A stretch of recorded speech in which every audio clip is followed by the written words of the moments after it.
Hey everyone. So in this video, I'm gonna try to revisit the potential water impact for this Manoa Banyan Court project, sort of based on this updated draft EA. Okay, so let me just start sort of the same way I started the last time here. They did some just survey current conditions of the site, and in the soil section, uh, it says that the site currently has this clay soil, well drained, slow to rapid runoff. Permeability is rapid. So kind of this current forested area has this soil that is actually it's good for like water. It absorbs water. It's stable. Um, uh, kind of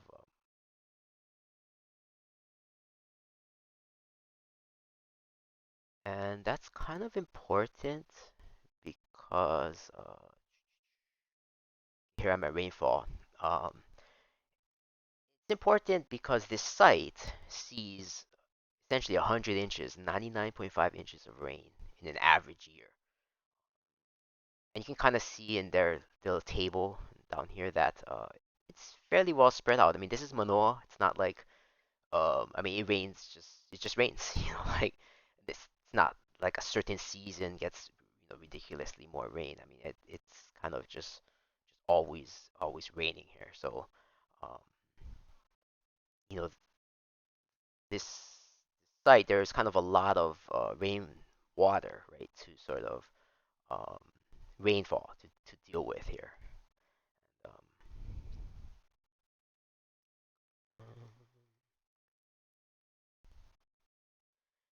Um, this time in the draft E, they included a map. This is from the Alawai Watershed Project. Um, they included a map of where kind of they point out where they are in relation to sort of um, the stream system, I guess, in red here. So um, one thing that always kind of I looked at this map before for the Alawai EIS, and the part that always kind of I pondered. So there's a lot of these streams, right, that feed Manoa Stream on this side here. On the Woodlawn side, which is kind of above the proposed site, there just are not streams marked. Even though, I mean, it rains everywhere in Manoa. This whole valley, it rains, yet there's no streams marked on this entire side. And I'll get back to that, but it's kind of just kind of a um, curious thing here. Page 70 here. It's kind of funny. There's something they put in the soil hazards, but um, I thought this point was really important here. I'm on page 70 of the kind of the page label.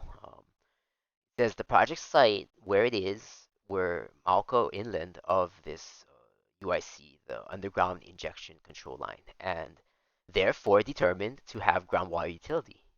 So classified potential source of drinking water. So that means, my read is that water that's absorbed on the site has a chance, or is has utility to be sort of like recharging the aquifer, right? Being a source of future drinking water. So, um, so again, you having these current conditions, you have the soil absorbs well, stable, so it supports, this aquifer recharge, right? Any water that's absorbed at the site would contribute potentially to recharging our aquifer.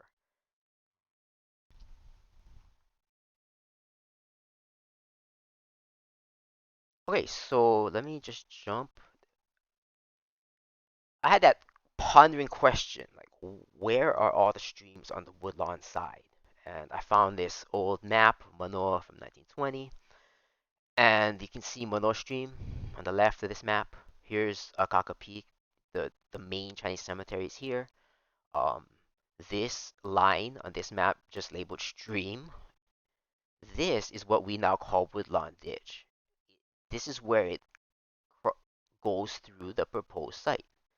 If you look sort of above it, it's fed by, in this 1920 picture, these feeder streams. One, two, and above Alani, there's like, whatever, two more that enter here. Um, all this water, comes down 1920. It came down into this stream that ran parallel to Manoa Stream, all the way down. And this is it's gonna connect after Manoa Stream crosses East Manoa. So this is at the marketplace area, Manoa Marketplace now, and in kind of the old days, there was a stream, a natural stream that ran on the Woodlawn side.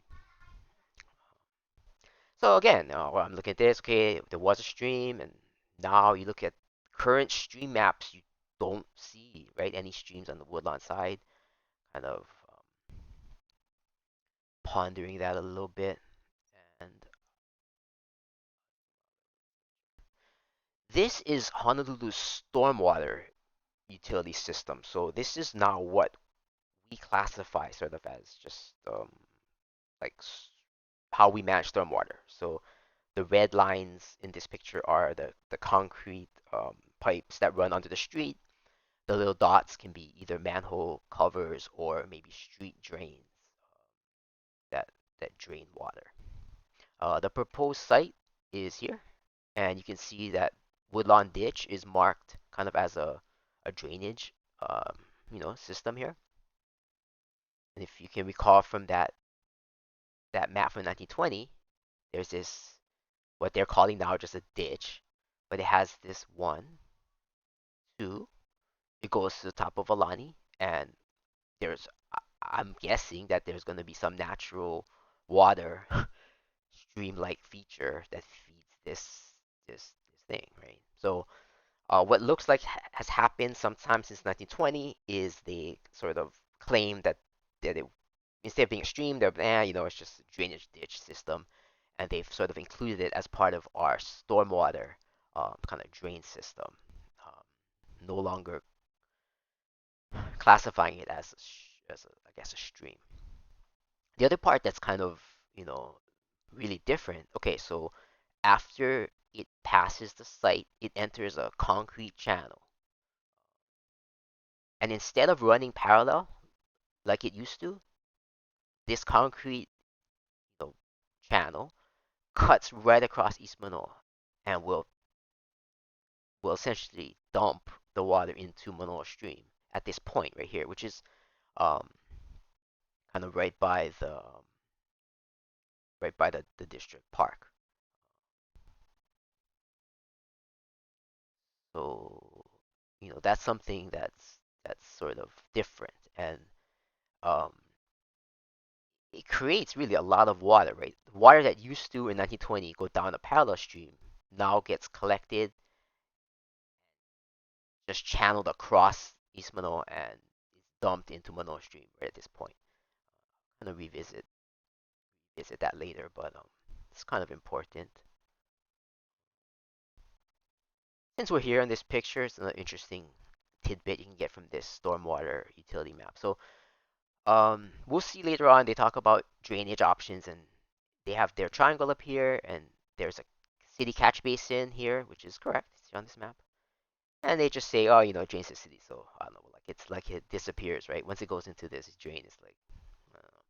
But what's actually happening is water from there and also from the street goes into a concrete pipe and it's dumped on their property.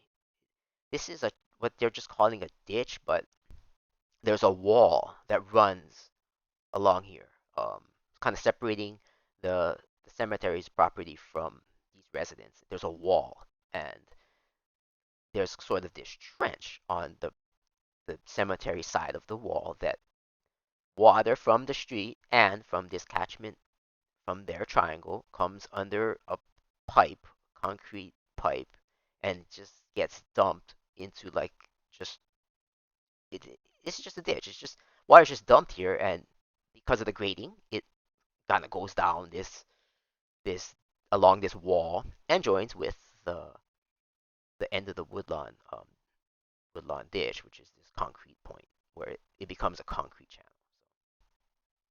That's not really referenced anywhere. They don't talk about how they're gonna manage any of this water that's coming down this sort of lane here, this current ditch. Not not addressed at all. Okay, let me just jump a little here. Let's get to talk about the drainage. What they said for drainage. So now they have a drainage assessment that they did, which is something new for this updated DEA. From there, there's a little bit more information, but before we get there, I'm going to show they included this picture, a FEMA flood map, and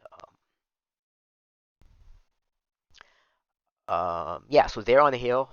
Flood zone X, it doesn't, you know, they're on a hill, so they're pretty safe from floods, and that's kind of what maybe the thing saying, that they have good drainage because they have access to this what they're calling the ditch, and they're on a hill, so there's not a lot of problems for them. But just to illustrate what happens to that water, so all of this water, any increase in runoff or any water that comes down here, goes through that concrete channel that we saw in that stormwater picture. It turns right here on comes under East Manoa, and hits the stream right here. And as you can see, uh, because there's water from Manoa Stream, and now there's water from this whole, Woodlawn side, it creates a fairly large flooding area. Currently, this is like current. So, residents downstream, downstream community already sort of at some flood risk, and increasing the amount of runoff would increase the amount of water that flows down this channel and increase the amount of water that is dumped into Manoa Stream right at this point where it's kind of already there's already potential for flooding here. So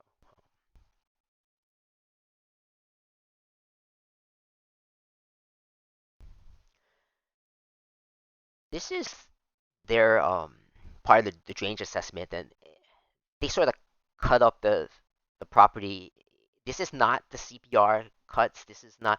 It's just some way for them to characterize how water is gonna move on the site. So these cuts, like basins, A1, it's just for it's notional in the sense that it's just for water flow and just so they can mark up different things. It's not aligned with the CPR or anything like that. Like for example, there's this tiny little basin here that they're just maybe because it's not being changed, so they just cut it like that way or something. They've included in the report the entire TMK, the tax map parcel, including this A section where it's kind of existing cemetery or parts that are not included in the actual development. So it's just part of the. And to make more sense of this, I'll jump into the actual tables. This is in the appendix part where the report, and it shows that current conditions they're putting it at point 0.4 is like 40% runoff. Currently, they're claiming. I think that's pretty high, but anyway, that's what they're saying. And this second table is the proposed. So you can see in basins that they're going to develop, um, the number is increasing to zero point 0.7. So zero point 0.7 is 70% runoff. So what they're saying is water that falls in those basins, um, water that falls, let's say in these basins B1, B2, um, when they add these buildings and the parking, it's gonna become 70% runoff from whatever it was, and they're claiming that it was 40%. I think that's a little high. They make other statements saying that this woodland ditch is normally dry. If it were 40% runoff, um, I would argue that it wouldn't be normally dry, right? You have 100 inches of rain falling pretty evenly throughout the year, and 40% runoff, it wouldn't be that dry. But um, so I guess that's kind of all I have for this. Thanks for listening again.